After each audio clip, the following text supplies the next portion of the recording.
Maravilha. Valeu, Marcelão. Bem-vindo. Fala pessoal, boa noite. Obrigado pela presença aí todo mundo. Meu objetivo aqui hoje é falar um pouco de como que o Airflow evoluiu aqui no iFood, né? E eu acho que o grande valor dessa conversa é que vocês vão conseguir provavelmente se encaixar em algum ponto dessa história, né? Entender, pelo que eu estou passando agora, eles já passaram e eles foram por esse caminho. Será que deu certo? Será que não deu, né? Então, eu acho que se eu tivesse que extrair algum valor forte daqui, seria mais esse. No final da conversa, eu vou abrir para pergunta também, então fiquem à vontade para perguntar sobre qualquer conceito que vocês não tenham entendido como foi feito, ou alguma dúvida mais específica que vocês tenham, né? Mas a ideia é mais ou menos essa, né? Eu trabalho aqui com o time de Data Infrastructure, né? Então, a frente de Data Infrastructure é uma frente que fica dentro do time de plataformas de dados aqui do iFood. E o time de plataformas de dados é um subtime do time de engenharia de dados, né? Então, a engenharia de dados ela compreende outras frentes também, como machine learning, como toda a parte de deploy de modelos e tudo mais. E tem outras frentes que eu não falei aqui, como governança e data vis, que também estão embutidas aí nessa área, né? Legal, eu gosto bastante de falar sobre Airflow, porque a história do Airflow aqui no iFood, ela andou muito em paralelo com a minha história aqui, né? O Airflow ele foi implementado mais ou menos quando eu entrei aqui, em 2018, e eu tive a oportunidade de participar de praticamente todos os passos pelo qual ele passou aqui dentro da empresa, seja codando alguma coisa ali dentro, seja liderando o time que está codando hoje o Airflow, né? Então, tem toda uma nostalgia falar sobre isso, né? Lá em 2018, quando eu entrei, né, o que a gente tinha em termos de data stack aqui para executar jobs, basicamente, né? A gente tinha 900 jobs que executavam dentro do Jenkins, né? E o Jenkins, assim, para quem conhece, ele é uma plataforma que foi pensada para você trabalhar com CI/CD, fazer deploy de ferramenta e tudo mais, né? A gente executava os nossos jobs de Spark lá no Jenkins. Por job, entendo o seguinte, é uma chamada de API que um código vai fazer, que vai executar um código lá no Databricks, disparar o seu ETL e vai ficar esperando ali ele terminar. Quando ele termina, ele fala, terminou o job, a task no Jenkins terminava e iniciava a próxima task. O Jenkins ele não tem um conceito de DAG, né? Assim, você consegue configurar um job para ele começar depois que outros jobs terminaram, né? Então, é mais ou menos assim que funciona a DAG do Jenkins. Se você entra ali em algum... Tinha uma aba ali que você conseguia ver mais ou menos quais que eram as dependências do seu job e tudo mais. Mas você não conseguia interagir, você não conseguia ver logs por essa aba, né? Ele não foi de fato pensado para isso. Nessa época, o time do iFood, de dados inteiro, ele era basicamente isso aí. A gente tinha uns 7 engenheiros de dados, mais ou menos 15 analistas de dados trabalhando aí com a parte que hoje quem está fazendo é o arquiteto, o analytics engineer também, e mais ou menos 5 cientistas de dados que a gente tinha ali no começo trabalhando com esses jobs, né? Legal, só que isso daí começou a evoluir, né? A gente tinha um ambiente ali, com esses 900 jobs, que a gente tinha uma dificuldade muito grande em dar vazão para os agendamentos das pessoas. Então, começaram a ter mais analistas, começaram a ter mais cientistas, e cada vez mais a gente lá na engenharia recebia pedidos para, putz, você não pode agendar um job para a gente aqui, a gente precisa executar esse fluxo e tudo mais. Isso era bastante oneroso, né? Assim, tanto para a gente, que acabava não conseguindo focar em outras coisas e acabava trabalhando mais nesse suporte de agendamento e tudo mais, mas também para os próprios cientistas e analistas que, às vezes, tinham que esperar bastante tempo para que esses jobs aparecessem ali e, de fato, começassem a executar o fluxo que eles precisavam, né? E, mais ou menos nessa época, o time pensou, né, quando eu entrei no iFood, ele pensou, será que a gente não pode utilizar alguma outra ferramenta que ajuda a gente nesse processo e que de alguma forma, em algum momento, a gente consiga democratizar isso e as pessoas que conhecem Python, que já estavam codando Python no Spark, no PySpark, né, poderiam também fazer todo esse processo. Na época a gente pensou no Airflow, né? E o Airflow, como ele foi implementado lá atrás em 2018, ele foi implementado direto numa instância EC2 na AWS, né? E essa instância EC2, ela conectava a um banco RDS, que era a nossa MetaStore de dados do Airflow, né? Então, lá atrás era mais ou menos assim que funcionava. A estratégia que a gente executava as DAGs ali dentro era o que eles chamavam de Docker em Docker, né? Essa estratégia hoje ela já é bastante manjada, né? Você consegue entrar ali em diversos artigos do Medium, vocês vão conseguir encontrar como é que isso funciona. Mas na época era uma ideia bem legal, né? Você tinha o Airflow em si, né? Ele executava dentro de um container Docker na máquina EC2. E cada DAG, cada task que executava, ela subia um container dentro do container. Né? Então, isso daí funcionava da seguinte forma. Né? Você subia o Airflow, ele estava lá de pé, subia as DAGs, elas estavam lá prontas para executar. Começava uma DAG, ela ia executar a primeira task, subia um outro container Docker. E o pulo do gato aqui era, você, por mount de volumes no Docker, você combinava o socket do container que estava dentro com o socket do container que rodava o Airflow geral. Então, se você desse um Docker PS ali no seu computador, você ia ver todas as tasks no painel do Docker de uma vez ali dentro da máquina. Né? Isso era bastante legal, porque você conseguia entrar, ver os logs da task, entender o que estava acontecendo e tudo mais. Nessa época, o Airflow era bem incipiente ainda. Né? Hoje você fala assim, será que ele usou um Docker Operator? Não, a gente não tinha Docker Operator para usar na época. Né? O que a gente fez foi o Bash Operator mesmo, executando um Docker Run e rodando todas as coisas ali dentro do Docker. Né? Nessa época, a gente tinha aqueles mesmos 900 jobs que foram migrados para dentro do Airflow como 900 tasks. Né? E como a gente organizou isso na época, foi em 3 DAGs. A gente tinha uma DAG que tinha praticamente todos os jobs, sei lá, tinha 800 dessas 900 tasks, e 2 outras DAGs que a gente entendia que eram DAGs mais da engenharia mesmo, de processos internos nossos, que a gente acabou separando em 2 DAGs separadas. Mas esse era mais ou menos o mapa do Airflow que a gente tinha lá em 2018. Né? O problema, como é o problema que provavelmente muitos de vocês passaram já com o Airflow ou vão passar em algum momento, a empresa cresce muito. Né? Você cada vez mais tem pessoas querendo analisar dados, querendo tomar decisão baseada em dados, e você precisa dar acesso para essas pessoas a essa plataforma de orquestração. Então, começamos a aumentar o número de tasks, de 900 foi para mais ou menos 1.000, 1.100 tarefas, número de analistas e cientistas só crescendo, e infelizmente o número de engenheiros caindo. Nosso time perdeu metade das pessoas naquela época. A gente tinha mais ou menos 7 engenheiros no começo, fomos para 3, 4 engenheiros ali, e tinha que dar conta de tudo isso. Né?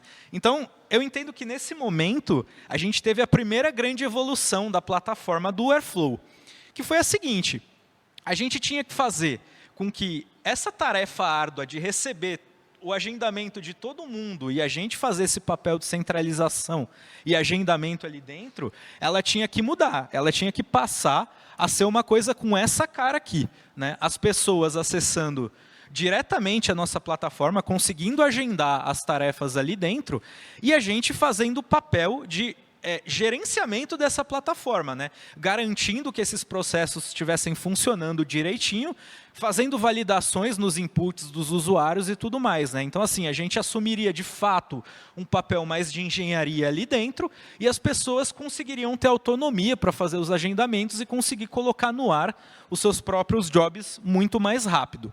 E como é que foi que a gente fez isso? Né? A ideia foi, vamos criar uma interface. Né?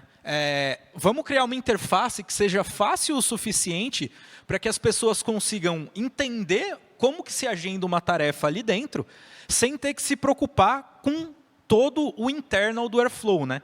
Quem já codou em Airflow aqui dentro sabe que todas as DAGs e todas as tasks são definidas em Python.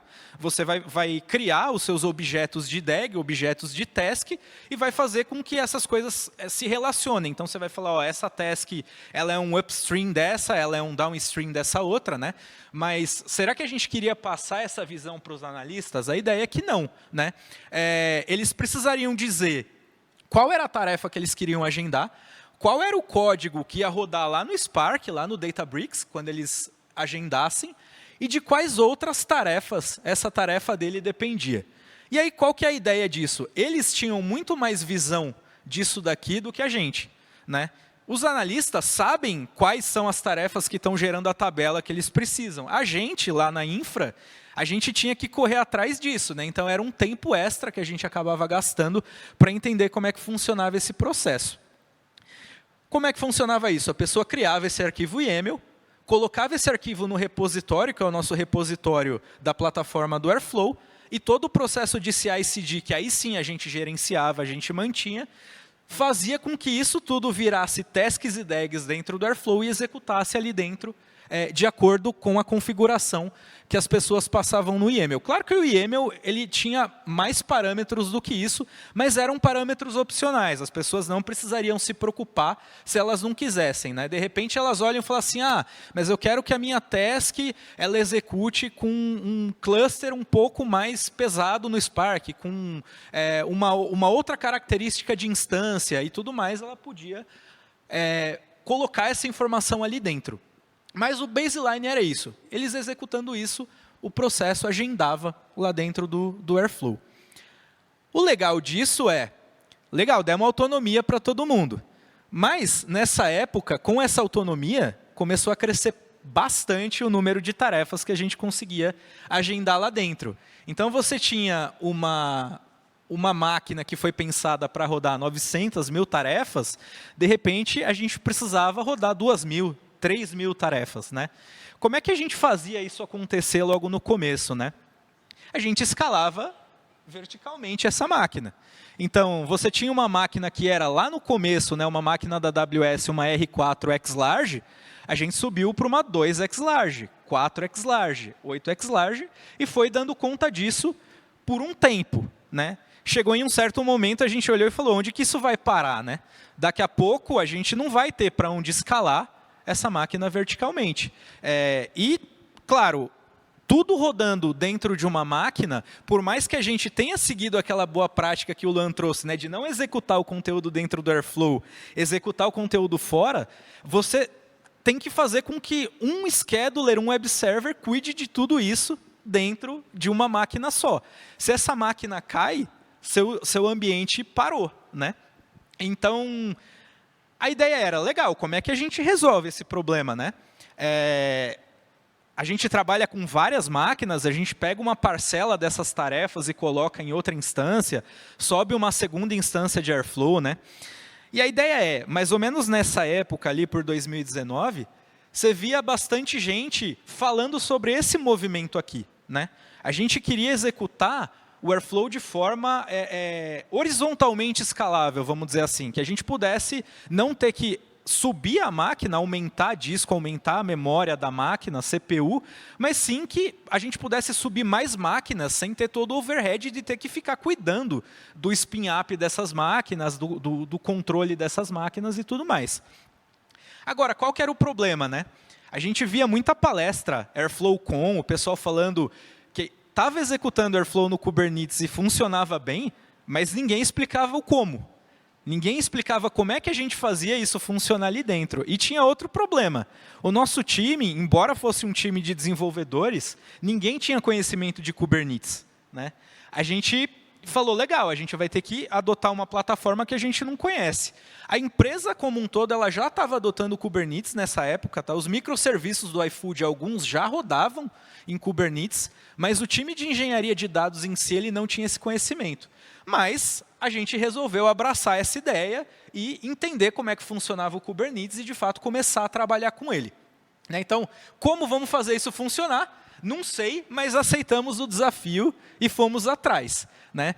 E aí o primeiro ponto interessante quando você vai trabalhar com o Airflow dentro do Kubernetes e não sabe como é que você vai fazer, a primeira coisa que você vai procurar vamos procurar código de alguém que já tenha feito alguma coisa parecida. E o legal se você entrasse no GitHub do próprio Airflow, você ia encontrar lá um Helm chart de como subir o Airflow no Kubernetes. O que é um Helm chart para quem não conhece Kubernetes, né? Você vai olhar e vai falar, o que é isso, né? Você tem um monte de valores que você popula ali dentro, né? Para quem já viu um Helm chart, como é que ele funciona, a ideia ele vai pegar esses valores, vai passar para os seus componentes do Kubernetes e o Helm vai subir esses componentes com os valores populados lá dentro do seu cluster, né? Legal, só que eu olhava para aquilo, não conhecia Kubernetes, e falei, cadê o scheduler, cadê o web server, cadê os componentes do meu Airflow aqui, né? O que eu estou fazendo quando eu estou subindo isso? E aí eu descobri que o Helm ele tinha uma funcionalidade muito interessante, que ele exporta todos os componentes que ele sobe no Kubernetes. Então você consegue exportar e ver exatamente tudo que ele está subindo com os valores padrão ali quando você executa o comando. Aí ele soltou lá 25 arquivos, eu falei, deixa eu ver o que é tudo isso. Ah, achei o scheduler, legal. Achei o web server, legal, está aqui. Um monte de outros componentes que eu comecei a entender que, para o que eu queria fazer, eles não iam servir. Por exemplo, o padrão do Airflow no Kubernetes, quando você pega o Helm chart, é executar o Kubernetes com Celery, né? Ele executa com Celery Executor lá. O Celery, por si só, ele tem N outros componentes que servem para gerenciar os workers de Celery. Por exemplo, o Flower, por exemplo, o Redis. Então, foram todos componentes que eu fui olhando e falei, eu não preciso disso, eu não vou executar com isso, eu não preciso disso. Cheguei numa lista ali, mais ou menos, de 5, 6 componentes que eu falei, isso daqui é estritamente necessário para que a gente consiga rodar o Airflow dentro do Kubernetes, né? E aí eu comecei a subir esses componentes, fazer teste e tudo mais. Para quem quiser entender melhor como é que foi todo esse processo de ponta a ponta, descoberta de componentes, como que foi configurado, tem um artigo no Medium que eu escrevi exatamente em 2020, lá quando a gente fez esses experimentos, e está explicado tintim por tintim tudo o que foi feito na época e como que a gente subiu esse Airflow. Eu vou deixar esse slide com vocês depois, vocês podem clicar nesse link aí que vai levar direto para o artigo, tá? Mas a ideia nesse artigo tem a arquitetura que a gente usou na época e que acabou funcionando para a gente, que foi essa que está aqui, que eu não sei se dá para ver muito bem, mas eu vou tentar explicar mais ou menos como é que funciona, né? O banco de dados, a gente manteve o mesmo que a gente já tinha. Então, o RDS continuou funcionando, era um RDS Postgres, ele continuou sendo utilizado como banco de Metastore do Airflow. Os componentes estavam rodando nos nós de Kubernetes. Então, você tinha o web server ali, o scheduler rodando. Tem um outro componente, que é o componente de métricas do Airflow, do statsd, que estava rodando ali dentro também, né? E cada tarefa que executava, ela subia um pod dentro do Kubernetes, né? Esse pod, ele é chamado de worker pod, né? E esse worker pod executava de fato a nossa tarefa, que era a tarefa que ia chamar o job do Spark e ficar esperando o job do Spark terminar até finalizar e começar a próxima tarefa. Qual que é a grande vantagem disso em relação ao que a gente tinha antes? Vamos supor que seu cluster está com 2 nós aqui, com as tarefas executando. Ele vai subir uma tarefa a mais. E não tem nó para subir. O Kubernetes cuida disso. Ele faz um auto-scaling, sobe uma máquina nova, sua tarefa vai ter onde rodar, você não precisa se preocupar em subir essa máquina manualmente, ela vai estar lá.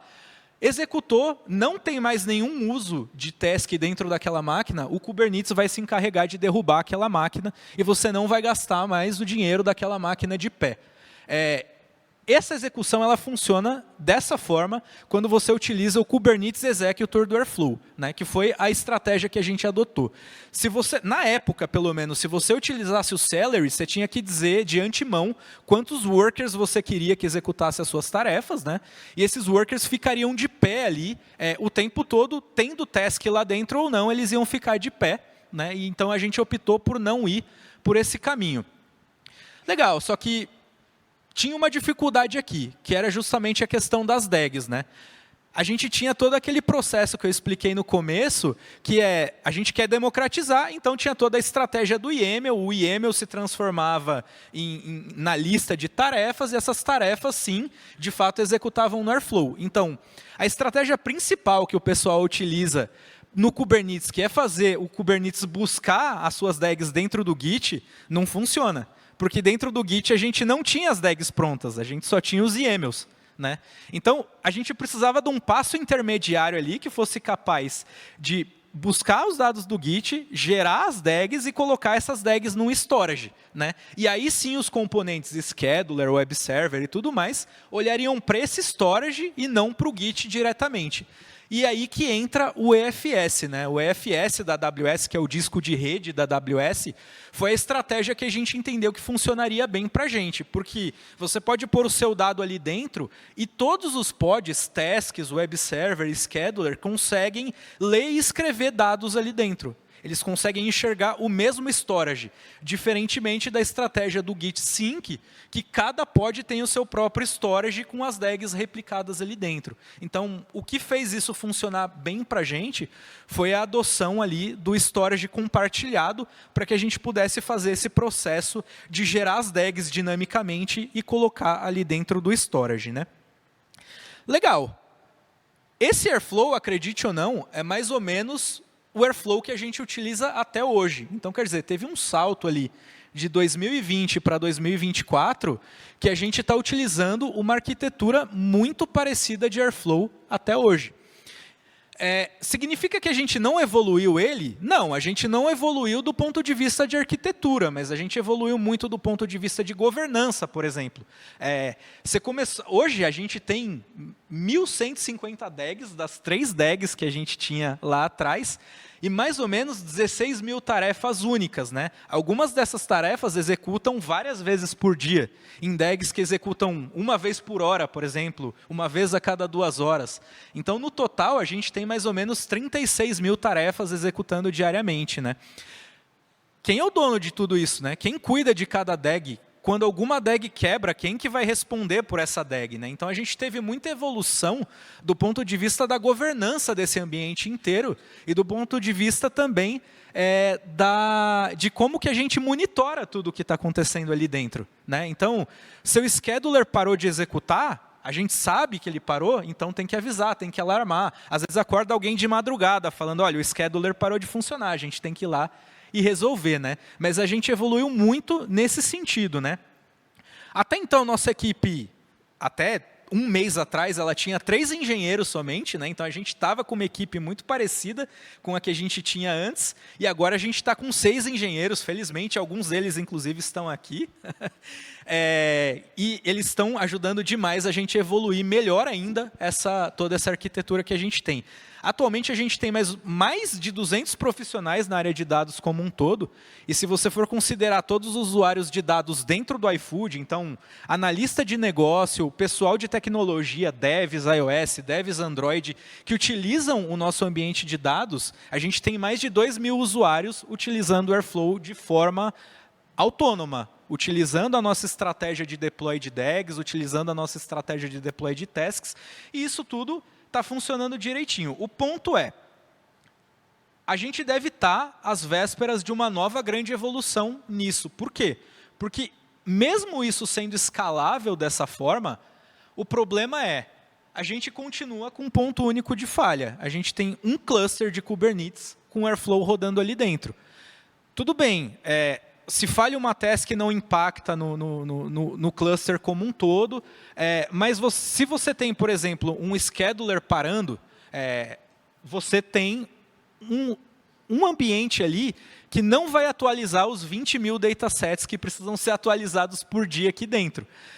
Se você para algum componente ali, por exemplo, do banco, que faz a interlocução com o banco, um PG Bouncer, qualquer coisa assim, o Airflow não consegue acessar o banco, você tem tudo isso parando. Você tem impacto em conversão de pedidos, você tem impacto em recomendação dos modelos de machine learning, você tem impacto em diversas coisas que vão trazer prejuízo. Né? Então, qual que é a ideia? Né? A gente precisa fazer com que isso que hoje é escalável, seja escalável, mas ainda mais resiliente do que é. O que a gente acredita que vai ser o futuro daqui? Né? Provavelmente, a gente vai sair de um ambiente em que a gente tem um cluster de Airflow para um ambiente em que a gente tem vários. Né? E, mais uma vez, a história se repete. Né? A gente vê pessoas falando nas apresentações que tem ambientes com múltiplos Airflows. A gente viu recentemente uma apresentação, acho que era da Delivery Hero, que eles falavam que tinha um ambiente com 500 instâncias de Airflow rodando dentro da empresa, né? Só que ninguém explica muito bem como que isso é feito, né? E essa própria figura, ela não exemplifica bem o que a gente pretende fazer também, porque dificilmente a gente vai conseguir colocar um monte desse ambiente que a gente tem hoje no ar de forma simples. Isso não é fácil de se manter, né? Pensa que um cluster Kubernetes, você precisa atualizar ele eventualmente, muitos componentes ficam deprecados, você vai precisar atualizar, você vai precisar trocar seu ambiente, manter esse ambiente. Você ter um time de 6 pessoas mantendo um ambiente com vários desses seria impraticável, né? Então, o que a gente está fazendo hoje? A gente está justamente estudando tecnologias, formas mais fáceis de fazer deploy de uma plataforma como essa, para que isso seja um futuro viável para a gente, né?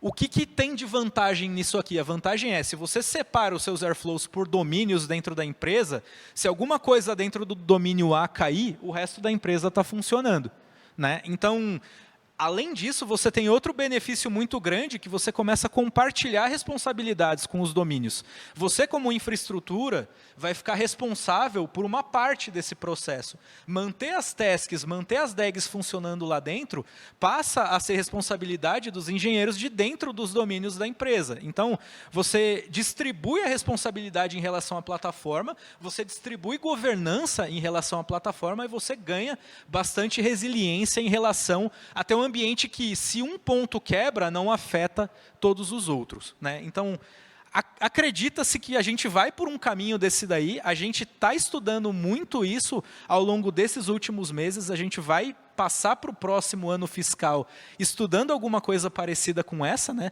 Mas a gente acredita que num próximo meetup talvez a gente possa trazer o resultado dessa história para vocês aí e como que isso funcionou. Basicamente isso, espero que vocês tenham gostado da história aqui. E estou aberto para perguntas, para quem quiser tirar dúvidas. Marcelo, primeiramente parabéns aí pela apresentação, tá? Muito legal. Aí, se me permite, seriam 2 perguntas, mas a primeira, uma curiosidade, né? Você falou sobre analista de dados e engenheiro de dados. Eu fiquei curioso para saber qual que, de fato, é a diferença dos dois, né? Qual a diferença entre os dois, né, tecnicamente, de um analista para um engenheiro. E a segunda pergunta, eu vou tentar formular ela assim, espero que não fique confusa, mas assim, até você como responsável por toda essa questão que você comentou do Airflow, do Kubernetes, tal, do Celery, Workers, e você mencionou que vocês foram meio que descobrindo as coisas aos poucos, né? E aí, até a gente que é da área de tecnologia, às vezes a gente pega um problema e a gente vai descobrindo as coisas aos poucos, né? Eu queria saber qual que foi o seu sentimento nesse momento de, tipo assim, ir indo descobrindo as coisas, ter uma equipe, ter aquele ambiente produtivo, aquilo executando, se em algum momento você pensou em desistir daquela etapa, ir para outra etapa, ou realmente continuar naquilo, porque a gente sabe que sempre pega esse sentimento com a gente, né? De ou continua, ou a gente passa por uma outra ferramenta, não sei, enfim. Seriam essas 2 perguntas. Bom, eu vou começar pela segunda, então, em relação à questão de explorar as novas ferramentas e colocar isso em produção, né?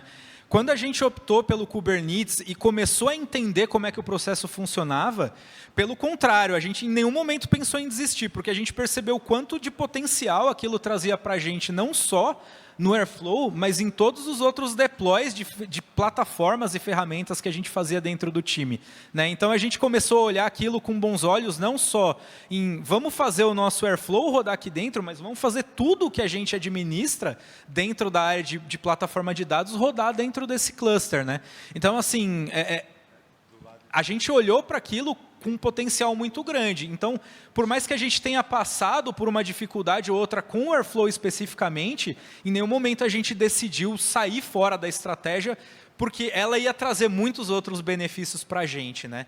Então, foi... E assim, acredito até que, uma vez que a gente entendeu como o Kubernetes funcionava, as coisas foram muito rápidas, porque entendendo os componentes do Airflow, entendendo como você sobe esses componentes ali dentro, o Kubernetes, em relação a tudo que a gente tinha antes, a uma máquina sozinha dentro da AWS e tudo mais, ele te traz muito mais resiliência e muito mais visibilidade, né? Se o seu pod cai, ele sobe sozinho, né? Você consegue ver, monitorar, até o próprio Kubernetes te oferece monitoramento de tudo que está up, tudo que está down e tudo mais, né? Então, assim, acabou que foi muito mais fácil do que a gente imaginava depois que a gente entendeu como é que se utilizava o Kubernetes, né? Foi mais ou menos assim. Do ponto de vista de analista e engenheiro, né? Quando a gente fala em engenheiro de dados de uma forma mais ampla aqui, é muito difícil a gente ter essa noção, porque tem 7, 8 times diferentes de engenheiros de dados. Alguns são muito próximos de analistas de dados, têm um papel muito mais próximo do analista de dados, né? Outros têm um papel muito mais próximo de um software engineer, que é o caso do nosso time aqui, né? Então, assim, metade do nosso dia é software engineer, metade é DevOps, né? Então, assim, a gente dificilmente coloca a mão em pipeline de dados. A gente sabe como operar os pipelines, a gente até conhece de Spark, mas não é esperado que a gente cuide de fluxos dentro de Spark, por exemplo, né? A gente cuida de plataformas, a gente desenvolve plataformas aqui dentro. Tem engenheiros que são os arquitetos de dados, né? Eles estão dentro do time de engenharia de dados, mas eles têm um fluxo muito mais parecido com o analista. Eles desenvolvem ETLs, eles desenvolvem pipelines. Eu acho que a grande diferença está em relação a conhecimento da ferramenta do Spark em si, né? Então, são pessoas que têm muito mais conhecimento de otimização em Spark, como é que faz com que um ETL que não está rodando tão bem seja otimizado, funcione melhor, utilização dos internals do Spark, né? Entender melhor como é que o Spark funciona. Então, acho que essa é a grande diferença. O analista está mais focado no resultado em si e transformar aquilo num insight de negócio, enquanto o arquiteto, embora desenvolva pipelines, está mais focado em fazer aquele pipeline ser o mais eficiente possível, né? Então, acredito que seja essa a grande diferença aqui. Posso falar? Marcelo, boa noite. Queria te parabenizar pela apresentação também. Foi muito bacana ouvir de você. Obrigado. Você falou que no ambiente de Kubernetes vocês estão nessa etapa, né, de, poxa, a gente tem esse cenário de single point of failure e a gente quer mover para um cenário alta disponibilidade e tal. Nessa jornada de vocês, nesses anos, qual seria eventualmente, o maior sufoco que vocês já passaram e como que vocês resolveram isso? Queria saber um pouco. Bom, não foi uma única vez que alguém do nosso time foi acordado de madrugada porque as tarefas do Airflow pararam de executar, né? Então, quando você começa a analisar o fluxo todo, por onde cada coisa passa, você percebe que você tem pontos de falha que são capazes de parar com a sua operação inteira. Por exemplo, se você tem um componente que conecta com o banco, no nosso caso, a gente tem o banco da MetaStore, que está vinculado a um PG Bouncer, né, que faz o pool de conexões, e as tarefas do Airflow, elas entram no banco pelo PG Bouncer, né? A entrada é o PG Bouncer. Se o PG Bouncer parou, para todas as tasks, né? Agora, tudo bem, a gente tem 3 pods de PG Bouncer, mas tem N formas de isso não funcionar por conta de alguma configuração ou de alguma coisa, e isso não funcionar mesmo tendo uma certa resiliência ali com 3 pods, né?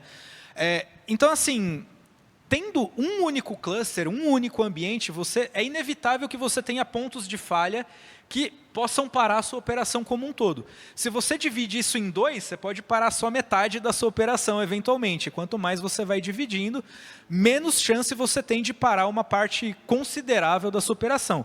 Qual é o trade-off aí? Você vai ter um overhead para gerenciar tudo isso, né? Você vai começar a ter que, legal, agora eu não tenho que monitorar um ambiente, eu tenho que monitorar 15, tenho que monitorar 20. Então, eu acho que o grande foco aqui também vai ser onde a gente encontra o sweet spot da coisa, sabe? Quantos Airflows a gente vai ter? Vai ser um de failover e um só com tudo? A gente vai quebrar em domínios? Como é que a gente vai fazer isso, né? Então, eu acho que, se eu tivesse que dizer, o grande sufoco muitas vezes a gente se deparou com situações em que tinha uma coisa só quebrando tudo ali dentro, sabe? É isso.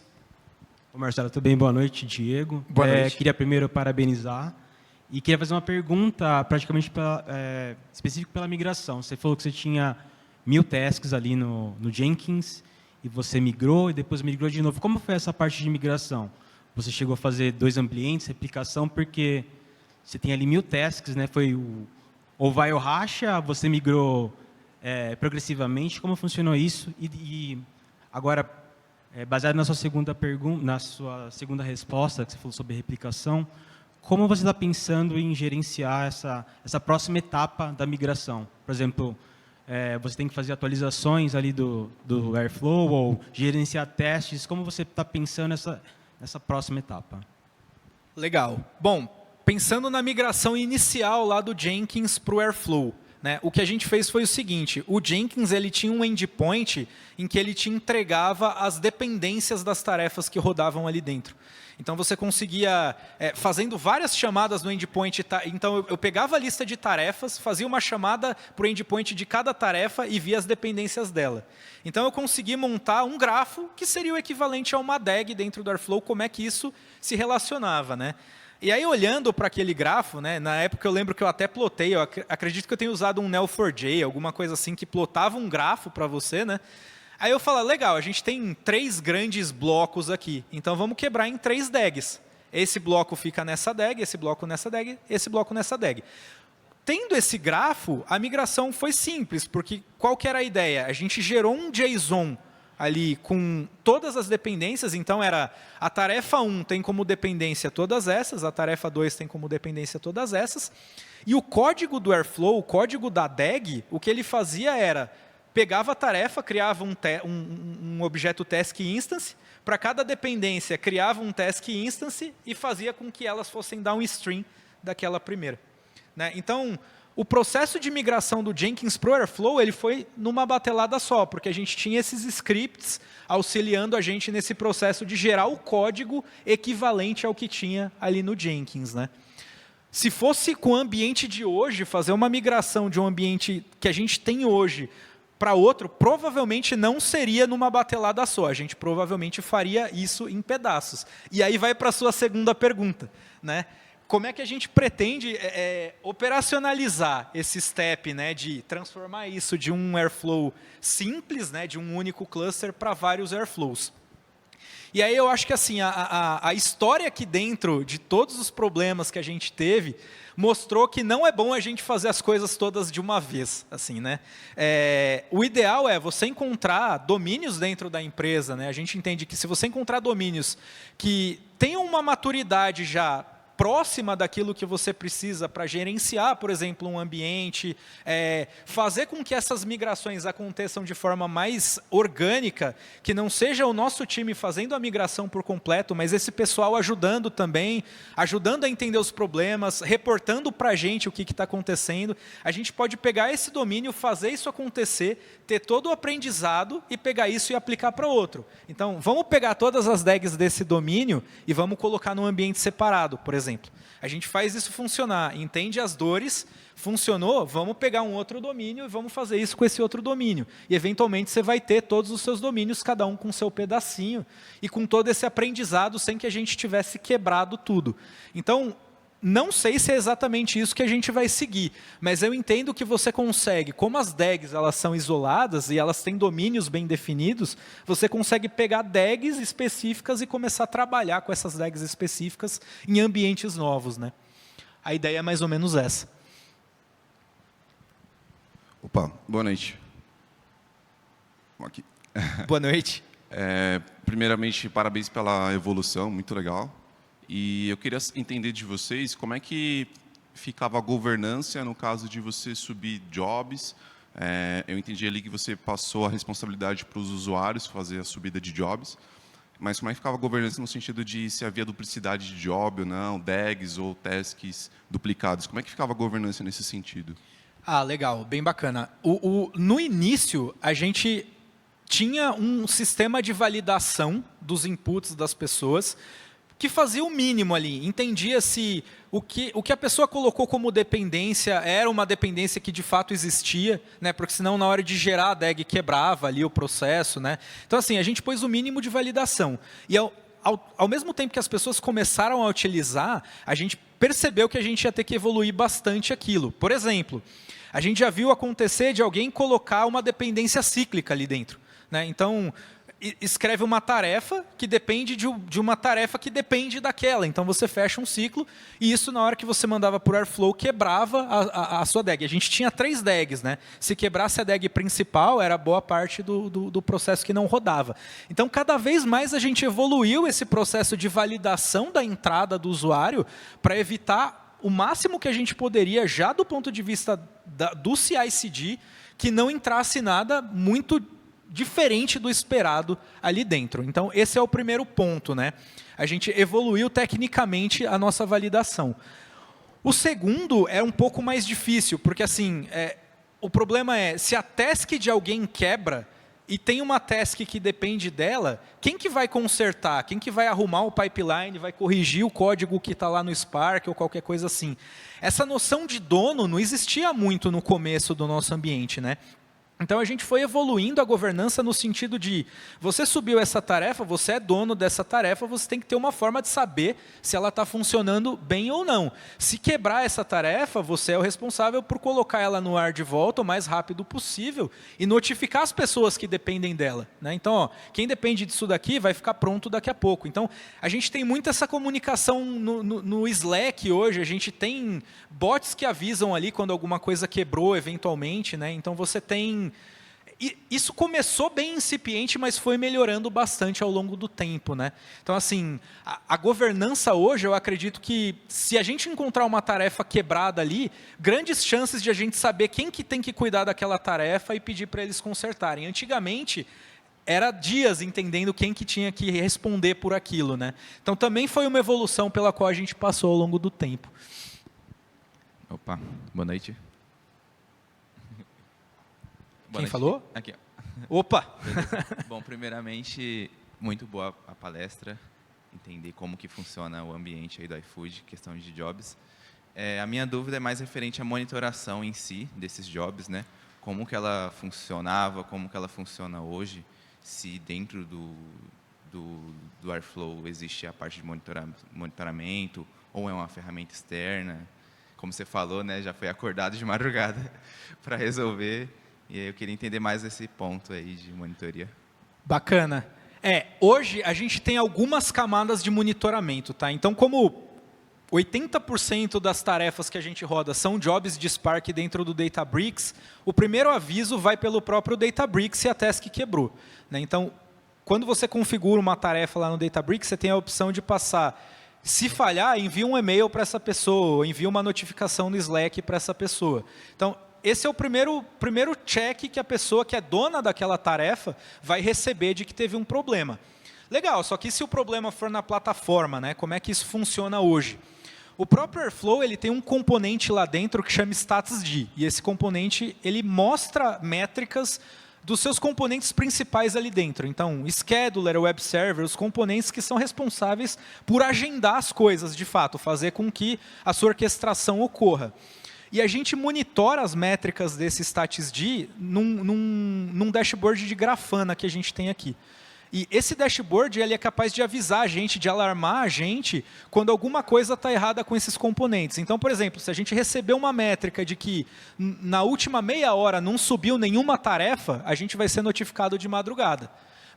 Na verdade, vai notificar o nosso time de operações aqui, né? O time de operações vai ligar para alguém do nosso time e vai falar, ó, recebi um alarme aqui que faz meia hora que não sobe nenhuma tarefa no Airflow, né? Dê uma olhada no que está acontecendo. Alguém do nosso time que está de plantão vai olhar e vai falar, o scheduler está com algum problema, identificou nos logs ali, porque a gente consegue ver os logs dos pods, né?